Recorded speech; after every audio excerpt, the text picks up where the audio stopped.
Anger and Pain. Letters to Andy from his friends. April 8th through 12th. Dear Andy, well, this stupid counselor woman said to write this dumb letter to you. I don't see what for. It's supposed to make us feel better. But how can we feel better if we still don't understand why? Hey man, life ain't perfect, but it's life. Remember right after the accident when we realized we wasn't gonna die? In spite of all that noise and fire and death, we looked at each other and real quick like we smiled. You know why? 'Cause we were alive, and we were glad. And of course we felt horrible because Rob was dead. And we'll never forget him or that terrible night. And we felt guilty too. Guilty that it was our stupid behavior that caused it, and guilty that we had lived and he had died. I've been able to deal with the guilt. Day by day it gets easier to handle. But you never got out from under the blame you put on yourself. We didn't die in that accident for a reason. BJ says it's because the Lord needed Robbie up there and he needed us down here. I guess you know BJ's gotten real religious lately. I don't know all about that.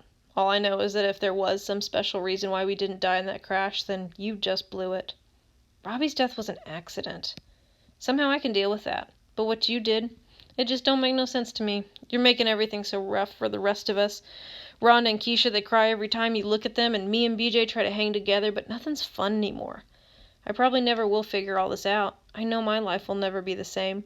But I also know that dying don't fix nothing. It just makes things worse. I don't know what I'm here for, but I'm here to stay, and I got the guts to keep on living and find out why. I'll miss you, Andy, and I'll never forget you, but when me and Rhonda's married and got 6 kids, you won't be there. And when BJ is preaching to a church with 5,000 people, you won't be there. And when Keisha's a famous fashion designer with a PhD in chemistry with all kinds of fine-looking dudes around her, you still won't be there. So later, brother. Say hello to Romeo and Juliet for me. Tell them I think they were stupid, too. They didn't get to go to the senior prom either. Your main man, Tyrone. Dear Andy, you know what really pisses me off? You. You're a coward and a sellout. You decided to end your life without saying goodbye to anybody, without asking anyone for help. You deserted your friends and family and the people who love you most. Suicide's the coward's way out. Brave men face their problems. So what does that make you? I don't want to face my problems either. So what does that make me? Do you know what courage is? I guess you don't. Do you know that the courage it took at that moment to actually blow yourself away, that was more than enough courage to keep on living? It takes courage for me to get out of bed every morning, to put up with my stepfather's beatings, with my house that stinks of pee, with my face that looks at me in the mirror each morning and reminds me that the scar is still there. But I smile back at my face and I grab a bag of potato chips and my basketball and I head out for school because I have courage and I'll be here next week. And where will you be?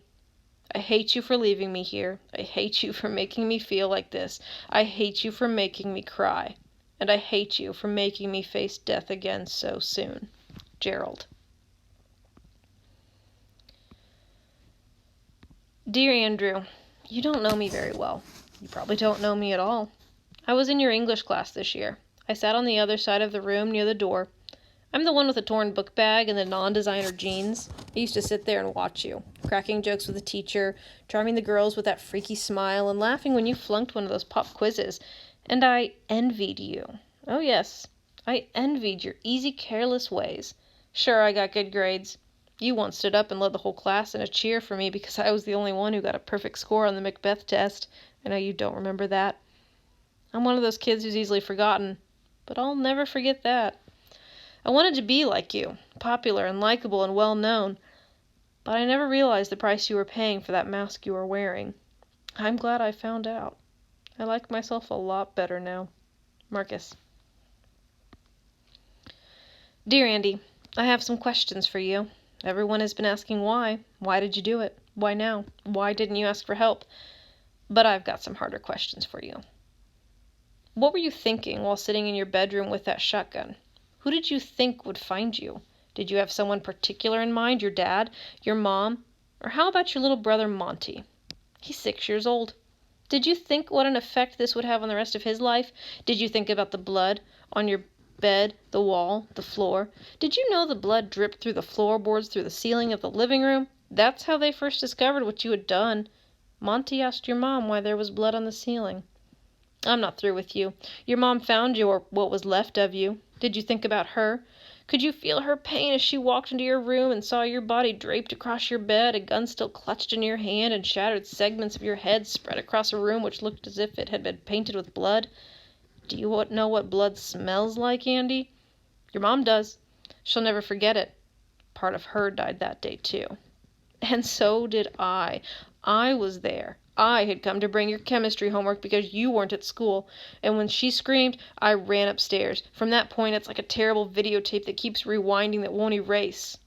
The blood, the screams, the tears, that frantic call to 911, the ambulance, the police, the body bag. Then the numbness, more tears, the disbelief and the questions, then more tears, the wake, the funeral, and the pain that will not go away. So tell me, what were you thinking? Rhonda. Dear Andy, you can't be dead, but I went to your funeral.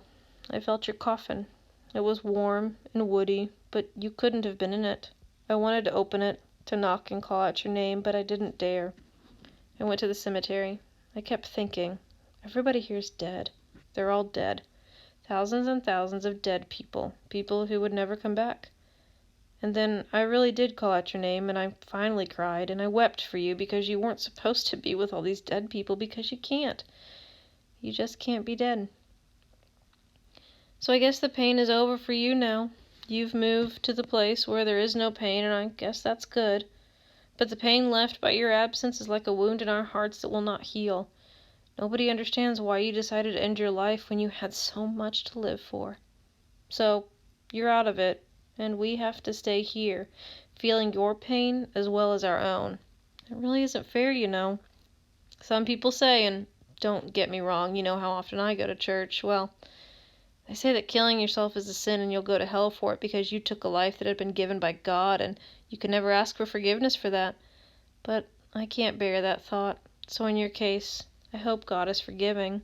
I hope God understands that your heart was good, but your pain was so powerful. Of course, with that smart mouth of yours, God may be sorry and kick you out. I love you. Take care. Wait for me. Love, Keisha.